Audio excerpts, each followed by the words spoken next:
bisa langsung menggunakan background yang ada di belakang saya ini. Nah, sebenarnya ini adalah fasilitas yang ada di OBS sehingga tampilannya menjadi menarik.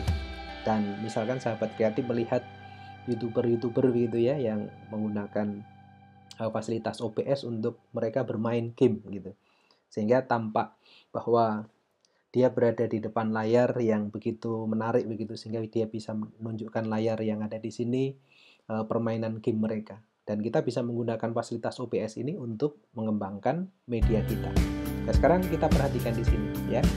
Ini sebenarnya di belakang saya itu ada layar ya, ada layar yang berwarna hijau atau yang sering disebut sebagai green screen gitu.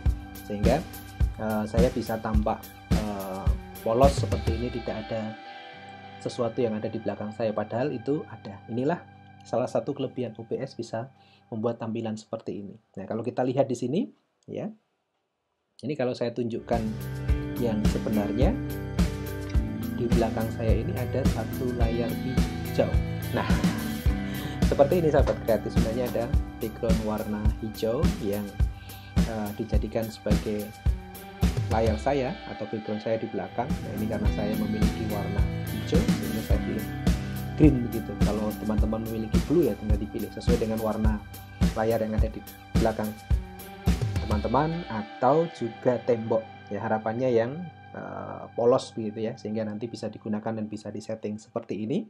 Yang semula hijau, kalau ini kita sesuaikan begitu ya, kita sesuaikan ya, kita geser di bagian similarity ini, maka nah sampai betul-betul warna yang di belakang itu hilang, sehingga tampaklah bagian tampilan kita menjadi seperti ini, menjadi sesuatu yang lebih menarik. Nah, sehingga ini nanti akan lebih memudahkan kita dan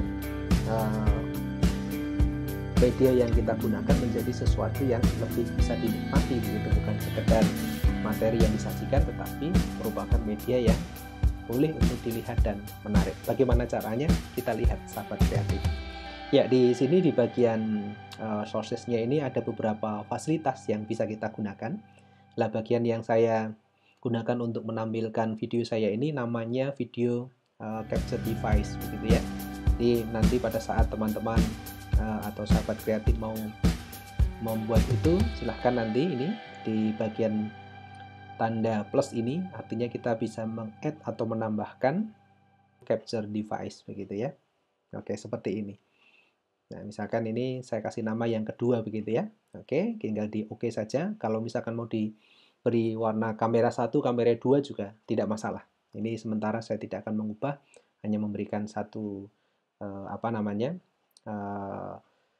satu tampilan yang berikutnya begitu ya. Nah, ini kita harus menentukan device atau kamera yang kita gunakan. Bisa kamera yang dari laptop kita atau menggunakan webcam yang lainnya.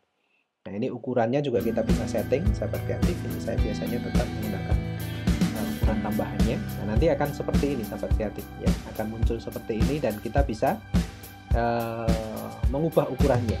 Nah, seperti ini. Nah, ini kalau kita padankan seperti ini, maka akan terlihat bedanya ada di mana begitu. Yang ini sudah kita hilangkan warna background di belakangnya, dan yang ini yang masih ada background warna hijaunya begitu ya. Nah, sekarang bagaimana kita menghilangkan background warna hijau yang ada di belakang saya? Nah, sekarang kalau kita lihat di sini, sahabat kreatif, di sini ada fasilitas untuk filter ya. Ada fasilitas filter, silahkan diklik saja. Nah, nanti akan muncul fasilitas seperti ini. Di sini ada pilihan efek filter. Nah, di bawah ini ada bagian yang bisa menambahkan efek filternya. Nah, silahkan. Nah, ini silahkan sahabat kreatif pilih untuk yang chroma key ya. Jadi chroma key. Nah, seperti ini. Nah, tidak usah diganti namanya juga tidak apa-apa, atau chroma key 2 karena tadi sudah ada 1 ya. Kita kasih 2. Tinggal oke saja. Nah, nanti di sini tinggal, nah ini sudah ada ya pilihannya, green screen, blue screen, nah monggo. Nah, sekarang kita coba kalau dikasih blue. Nah, karena ini bukan blue di belakang, maka akan jadi seperti ini. Karena yang saya miliki green ya, dan green. Nah, ini kalau aslinya seperti ini.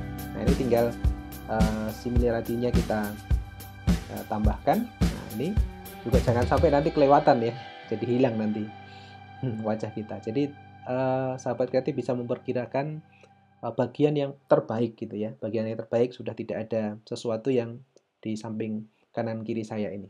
Nah, ini kalau ke sana masih ada warna hijaunya, digeser sampai bablas hilang gitu ya. Nah, ini diatur sendiri sampai ini kurang bagus, kita geser lagi sampai betul-betul. Nah, seperti ini. Ya, kalau sudah itu tinggal di close saja ya. Ya, jadinya seperti ini, luar biasa. Jadi tampilan kita jadi bening ya, glowing seperti ini. Nah, ini karena kelebihan OBS ada di situ. Nah, sekarang di belakang saya ini, nah ini sudah ada PowerPoint ya, PowerPoint yang nanti saya akan gunakan. Nah, video ini karena ini pembelajaran masih dilakukan secara daring, maka saya membuatkan tutorial video-video pembelajaran yang nanti mahasiswa bisa gunakan itu dalam proses pembelajaran secara mandiri. Ya, coba kita akan tambahkan sesuatu. Jadi ini sahabat kreatif, daripada muncul dua ini, yang satu sementara saya hilangkan dulu ya, saya pakai yang satu saja supaya nanti terlihat lebih menarik begitu ya. Saya hapus yang satu. Oke, ya. Sekarang kita lanjutkan. Nah, bagaimana kita menyajikan PowerPoint yang ada di sini? Nah, ini baik. Sekarang kita akan siapkan PowerPoint kita yang akan kita pakai untuk media yang akan kita rekam, yang kita masukkan ke dalam OBS. Ya, kalau window capture. Jadi nanti melalui window capture ini yang akan membantu kita menyajikan PowerPoint yang akan kita gunakan sebagai media. Ya, langkahnya sama. Jadi di bagian bawah ini ada fasilitas untuk menambahkan sesuatu begitu ya. Yang kita ambil adalah yang Windows Capture.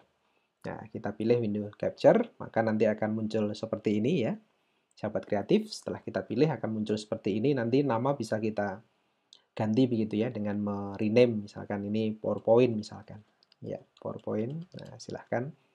Nanti dapat diganti sesuai dengan keinginannya. Nah, kemudian yang terpenting di sini adalah, layar ini akan menampilkan window yang sedang dibuka di laptop kita begitu ya, sehingga nanti kita akan memilih ya. Jadi saran saya sebelum sahabat kreatif menggunakan OBS ini, sahabat kreatif sudah menyiapkan PowerPoint yang akan digunakan dan itu sudah terbuka di window sahabat kreatif, sehingga nanti pada saat itu dibutuhkan sudah bisa langsung terdeteksi sini. Nah, nanti tinggal dipilih aja di sini. Jadi di sini ada beberapa yang nanti bisa disajikan. Ini yang akan kita gunakan adalah PowerPoint ini. Nah, sehingga kita klik sehingga nanti langsung akan muncul tampilan seperti ini. Tetapi sahabat kreatif, ini ada beberapa hal yang harus disetting dulu supaya nanti pada saat kita menjalankan perekaman pada OBS ini, PowerPoint kita sudah bisa dijalankan. Ini ada beberapa PowerPoint yang akan kita gunakan ini harus kita setting secara khusus begitu ya. Jadi di bagian slideshow-nya supaya nanti bisa langsung digunakan dan kita lebih mudah mengoperasikan.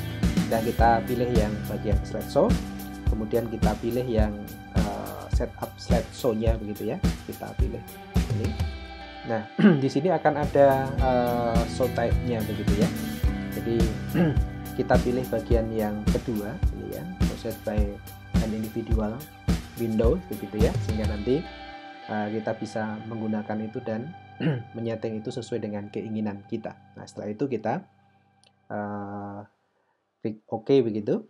Ya, kemudian kita tekan untuk yang play from start atau play from beginning biasanya, tergantung dari fasilitas Office untuk PowerPoint yang sahabat kreatif gunakan ya. Kita coba di sini, kita ya. Baik, sahabat kreatif, tadi setelah kita setting begitu ya, setelah kita setting PowerPoint kita, maka nanti pada saat kita slideshow akan jadi seperti ini.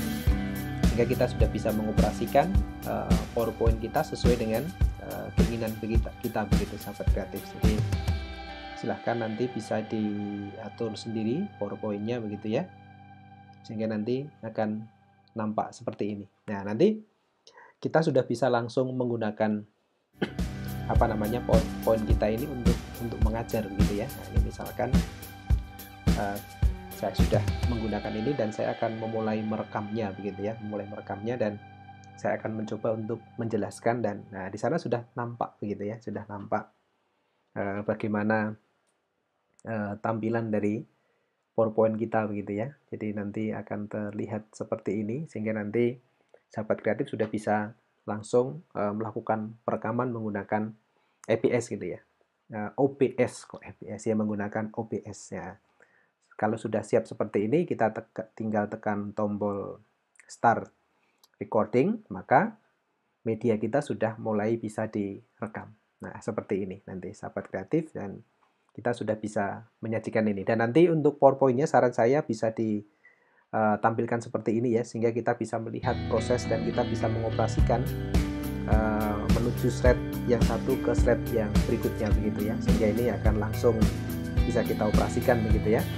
Jadi misalkan kita akan menjelaskan tentang materi ini, tentang tantangan dan harapan pembelajaran daring pada dan pasca pandemi. Ya, teman-teman mahasiswa, hari ini kita akan belajar tentang tantangan dan harapan pembelajaran daring pada dan pasca pandemi COVID-19 gitu. Nah, sehingga apa yang bisa kita dapatkan dari kondisi ini? Nah, kemudian kita langsung masuk ke slide berikutnya. Nah, inilah 10 kata PowerPoint kita dan kita bisa merekam hasilnya dengan sempurna begitu, dan setelah selesai ya kita tinggal stop saja ya, tinggal kita stop recordingnya, maka ini sudah selesai dan kita siap untuk mengedit biar lebih tampilannya lebih menarik, karena tadi ada beberapa hal yang kepotong begitu, sehingga kita bisa gabungkan menjadi satu media yang baik dan bisa dipakai secara efektif untuk mahasiswa atau peserta didik kita. Nah, ini adalah salah satu kelebihan OBS, dan OBS bisa digunakan untuk membuat media pembelajaran. Selamat mencoba, salam kreatif.